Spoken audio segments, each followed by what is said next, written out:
खासगी दवाखान्यांमुळे उपचार घेऊ शकत नसलेल्या सर्वसामान्यांसाठी महाराष्ट्र राज्य शासनानं जिल्हा रुग्णालयासह प्राथमिक आरोग्य केंद्र उपलब्ध करून दिलं आहे। मात्र जालना जिल्हा सामान्य रुग्णालयामध्ये महिलांची मोठ्या प्रमाणामध्ये हेळसांड होताना आपल्याला पाहायला मिळते। जिल्हा सामान्य रुग्णालयामध्ये उपचार घेणाऱ्या महिलांना काही प्रमाणामध्ये त्रास सहन करावा लागत असल्याचं दिसतंय। कारण या ठिकाणी शस्त्रक्रिया करण्यासाठी शस्त्रक्रिया विभागातील काही यंत्रच बंद पडल्याचं या विभागातील अधिकारी कर्मचाऱ्यांनी सांगितल्याचं देखील या महिलेनं स्टार महाराष्ट्र न्यूजशी बोलताना सांगितलंय। मात्र सर्वसामान्यांच्या उपचारासाठी लागणारे ज्या सोयी सुविधा आहेत त्या या दवाखान्यातच मिळत नसतील तर आरोग्य मंत्री याकडे लक्ष देऊन योग्य ती कारवाई करतील का अशी अपेक्षा सर्वसामान्य करत आहे। आणि याच ठिकाणी आमच्या प्रतिनिधी सोनाजी जोगदंड यांनी आढावा घेतलाय। चला तर मग पाहूया। जालना जिल्हा रुग्णालयामध्ये उभे आहोत आणि आता सध्या आपण एका वार्डात आलेलो आहोत। आपल्या सोबत या वार्डामध्ये उपचार घेणाऱ्या काही महिला आहे आणि हा वार्ड महिलांचा वार्ड आहे, महिलांसाठी हा वार्ड आहे। या ठिकाणी उपचार घेणाऱ्या काही आजी आराम करतात। आजी, काय आजार, तुम्हाला काय दुखतंय तुमचं? माझ्या पांढऱ्या पेशा कमी झाल्या होत्या। संडास उलटी झाली। मग 3 दिवस तिकडे सुट्टी, 3 दिवस तिकडे ठेवलं आणि माझी मला म्हणे ते डॉक्टर साहेब सुट्टी घ्या म्हणे तुम्ही। तर म्हणलं सर माझं रक्त चेक नाही केलं म्हणलं आणि माझं गळावट नाही गेली म्हणलं, अजून मी सुट्टी कशी घेईन म्हटलं। म्हणलं माझं रक्त चेक करा म्हणलं, मला शुगर बीपी आहे म्हणलं, माझा आजार कमी आहे का जादा हे सांगा म्हणलं। मग नंतर सुट्टी घेतली तर मग त्याच्यावर लिहून दिलं म्हणे सोनोग्राफी करा, एक्सरा करा, रक्त चेक करा, राहत होतं 10 दिवस राहा। असं करून सनी मग इकडं पाठवलं आणि मग तेव्हा एक्सरा रक्त चेक केल्याच्या नंतर मग माझ्या पांढऱ्या पेशा वाढलेल्या निघल्या। पांढऱ्या पेशा चेक नाही करताना घरी पाठवून देऊ लागले।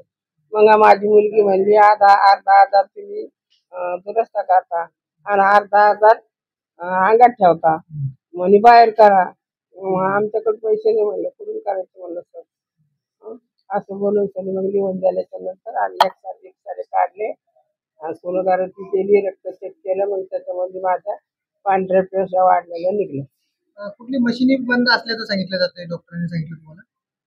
डॉक्टर हे सकाळी आले होते, ही मुलगी आमच्या बाजूला, तर तिला सांगितलंय की मशीन बंद पडलेली आहे आणि मंगळवार लोक होईल आणि मंगळवारापासून बी सांगता येत नाही म्हणे, होईल का नाही म्हणे, आम्ही यकीन देऊ शकत नाही।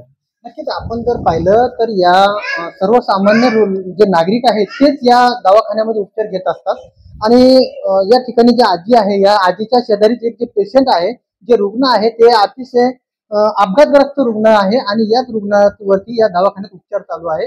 आणि या रुग्णांना उपचार दरम्यान त्या डॉक्टरांनी काहीतरी सांगितलंय, काय त्यांच्या उपचारादरम्यान डॉक्टरांनी सांगितलं, आपण त्यांच्या काय नाव आहे तुमचं आणि काय झालेलं आहे तुम्हाला? अनिता राजू सासाने, माझा ऍक्सिडेंट झालेला आहे। तर आम्ही बीड मध्ये 10 दिवस राहिलो, तिथून काढून दिलं, ते म्हणजे जालन्यामध्ये जा। जालन्याला आलो, इथं आज आम्हाला 9 दिवस झाले। ऑपरेशन आधी नेलं तर म्हणे मंगळवारी ऑपरेशन करू, मंगळवारी नाही केलं म्हणे आता मशीन बंद आम्हाला म्हणजे मग घाटीला जा, संभाजीनगर। नक्कीच आपण पाहिलं तर प्रशासनाचा एवढा मोठा भोंगळ कारभार या सर्वसामान्यांच्या डोक्यावरती पडतोय। कारण खाजगी दवाखान्यामध्ये उपचार करण्याची या सर्वसामान्य नागरिकांची परिस्थिती नसते, मात्र याच दवाखान्यामध्ये ज्या यंत्रणेचे जे यंत्रसामुग्री आहे ती यंत्रसामुग्री निष्कामी झाल्याचं देखील या ठिकाणी दिसून येतंय। मात्र आरोग्य प्रशासन याकडे काय लक्ष देईल हे देखील पाहणं औचित्याचं ठरणार आहे। आपण सध्या जालना जिल्हा सामान्य रुग्णालयामध्ये उभे आहोत आणि या आवारामध्ये उभे आहोत। विशेष सांगायचं झालं तर ग्रामीण भागामधून सर्वसामान्य जे लोक आहेत ते खाजगी दवाखान्यामध्ये उपचार करू शकत नाही, त्या अनुषंगाने जालना जिल्ह्यातील जे काही ग्रामीण भागातील नागरिक आहेत ते जिल्हा सामान्य रुग्णालयात उपचार घेतात। मात्र आपल्यासोबत वंचित बहुजन आघाडीचे पदाधिकारी आहेत, त्यांनी या दवाखान्यामध्ये व्हिजिट दिलेली आहे। काय नेमकी या ठिकाणी मला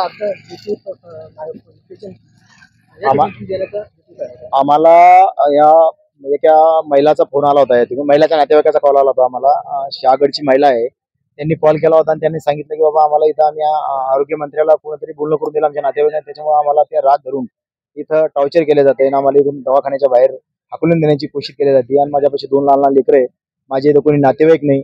एक नातेवाईक आला होता आणि त्याने आरोग्य मंत्र्यासंग बोलणं करून ते राग आत्मनात धरून इथले लोक मला टॉर्चर करत आहे. माझे लेकरं पणगाच्या खाली झोपतात. बारीक बारीक लेकरू, दूध पिते लेकरू होतं माझ्यासोबत, आणि माझ्या लेकराला सुद्धा ताप आली. त्याच्यावर सुद्धा इथल्या डॉक्टर लोकांचं काही लक्ष नाही. असं त्या महिलांना आम्हाला सांगितलं. आम्ही जाऊन स्वतः बघितलं आणि आम्ही त्याला व्हिडिओ सुद्धा